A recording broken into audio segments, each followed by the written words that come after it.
안녕하세요. 여의도 산재전문노무사 전경국 노무사입니다. 오늘은 중소기업 사업주의 산재보험 임의가입 제도에 대해서 자세히 살펴보도록 하겠습니다. 중소기업을 운영하시는 분들의 경우 직원들은 일하다가 다치면 산재 처리가 되는데 왜 중소기업 사업주들은 직원들과 동일하게 생산 라인에서 일하시고 있는 분들도 많은데 그런 분들이 직원들과 같이 일하다가 다쳤을 경우에 왜 산재 처리가 되지 않는지에 대해서 문제 제기를 하시는 분들이 상당히 많습니다.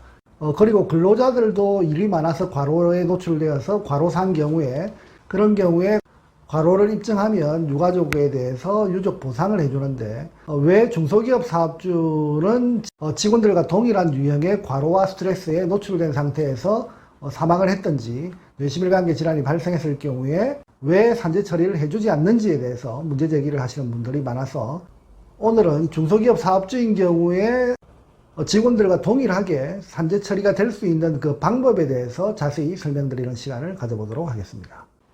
그러면 중소기업 사업주 임의가입 제도의 그 확대된 그 내용에 대해서 살펴보면 그 첫 번째, 중소기업 사업주가 그러면 모두가 다 가입할 수 있는지에 대해서 물어보시는 분들이 많습니다.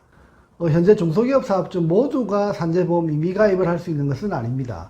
보시는 바와 같이 과거에는 50인 미만의 근로자를 고용하고 있는 사업주만 산재보험 임의가입이 가능했는데 2020년 1월 1일부터는 300인 미만의 근로자를 고용하고 있는 중소기업 사업주는 모두 산재보험에 임의가입이 가능하다 이렇게 법이 개정되었습니다. 따라서 300인 미만 근로자를 고용하고 있는 중소기업 사업주분들은 근로자와 동일하게 산재보험에 가입을 한 후에 여러가지 산재보험의 혜택을 받을 수 있는 여건이 마련되었다 이렇게 보시면 되겠습니다.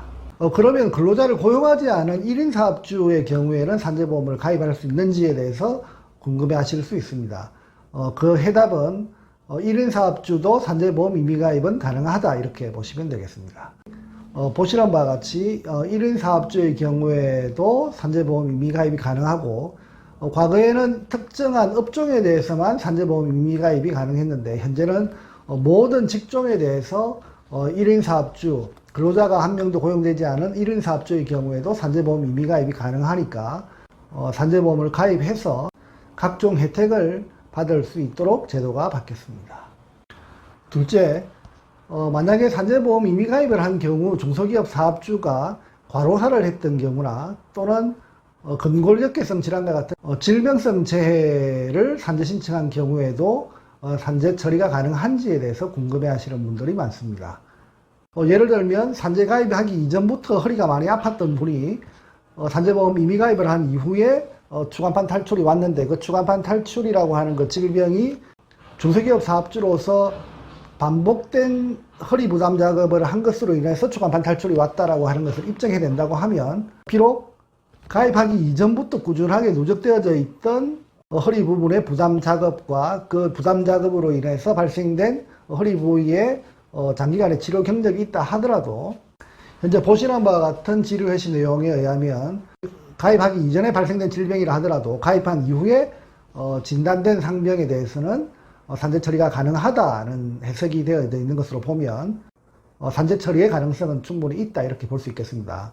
이와 동일선상에서 해석할 수 있는 부분이 산재보험 임의가입을 한 이후에 한 달 후에 과로사를 했다라고 한다면 과로사하기 이전 3개월간의 어떤 업무 내용을 분석하는 과정에서 가입되기 이전 2개월에 해당되는 업무상의 어떤 스트레스나 과로사항도 사망의 원인으로 주장할 수 있는 그 근거가 될 수 있다 이렇게 해석을 해서 가입하고 일주일 만에 사망했다든지 가입하고 10일 만에 작업과 관련된 질병이 발생했다라고 하는 게 진단된다고 한다면 이런 경우에도 이론적으로 보면 산재 처리는 가능하다. 물론 그 업무 관련성을 입증해냈을 경우에 그 산재 처리는 가능하다라고 해석이 가능할 것으로 판단됩니다. 세 번째, 만약에 산재보험 임의가입을 한 이후에 체납하고 있는 중에 산재 사고가 발생하는 경우에는 어떻게 산재 처리가 될 것인가에 대해서 질문하실 수도 있겠습니다. 산재보험료를 체납한 기간 동안에는 산재 처리하는데 불이익이 발생할 수밖에 없습니다. 현재 근로복지공단에서는 보험료를 체납하고 있는 기간 동안에 발생한 재해에 대해서는 법 36조 제1항에 의해서 보험급여를 지급하지 않는다라고 그렇게 명시하고 있습니다. 원칙적으로 보험료를 체납해서는 안 되겠지만 만약에 체납이 됐다고 한다면 그 납부 기한이 정해져 있는 그 달, 그 다음 달의 10일까지 체납된 보험료를 납입한다면 전혀 불이익은 없다, 이렇게 보시면 되겠습니다. 네 번째, 그러면 중소기업 사업주의 보험료 산정은 어떤 기준으로 산정하는지에 대해서 궁금해 하실 분들이 많습니다. 보통 일반 근로자의 산재 보상 제도에 있어서 보험급여의 그 기준은 사고 발생 전 3개월간의 평균임금이라고 하는 그 금액을 기준으로 각종 급여를 산정해서 지급을 하게 되어져 있습니다. 그러면 중소기업 사업주의 경우에는 1등급은 기준보수 금액이 200만원 정도에 해당되는 금액이고, 최고 12등급에 해당되는 금액은 최대 한 660만원 상당에 해당되는 기준보수를 기준으로 보험료율을 곱해서 보험료를 산정한다, 이렇게 보시면 되겠습니다. 사실상 보험료를 많이 납입한 상태에서 혜택을 받아야 될 상황에서는 뭐 혜택을 많이 받는 것이고, 보험료를 최소 적게 납입한 상태에서 보험료를 납입한 상태에서는 적은 평균임금을 산정해서 혜택을 받는다, 이렇게 계산을 해보시면 되겠습니다. 다섯 번째, 그러면 산재보험 임의가입하는 그 방법은 어떻게 되는지에 대해서 물어보시는 분도 있을 것입니다. 그 방법은 간단합니다.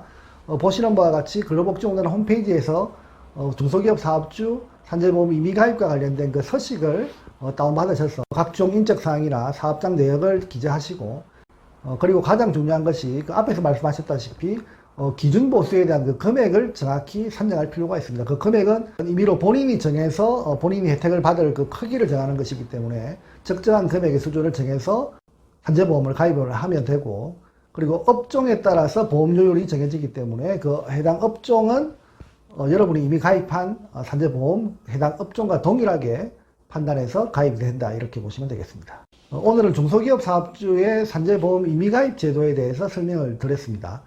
중소기업 사업주도 사실상 근로자와 동일하게 생산 라인에서 일을 하시는 분들도 계실 것이고, 중소기업을 운영하는 과정에서 일반 근로자와 동일하게 상당한 과로와 스트레스에 노출된 상태에서 일하시다가 쓰러지시는 경우도 있을 것입니다. 그런 경우를 대비해서 직원들이 받는 그 산재 혜택과 동일하게 본인도 산재를 임의가입해서 그 혜택을 받겠다라고 생각하시는 분들은 오늘 설명드린 그 방법으로 산재보험 임의가입을 하셔서 다양한 산재보험 혜택을 받으실 수 있도록 하시는 것이 상당히 도움이 되겠습니다. 산재보험은 일반 사보험과 달리 과실률을 적용하지 않기 때문에 본인의 과실률에 따라서 혜택 여부가 정해지는 것이 아니라 과실 여부를 불문하고 업무와 관련된 산재사고다, 업무와 관련된 질병성 재해다라고 판단되면 그 보상의 크기는 100%에 해당되는 보상이 나가기 때문에 다른 제도와 상당히 좀 다른 개념이다라고 보면, 가능하면 산재보험 임의가입을 해서 일반 근로자와 동일한 선상에서 산재 혜택을 받을 수 있도록 사전 보호장치를 만들어 두시는 것이 현명한 방법이지 않을까 생각합니다. 감사합니다.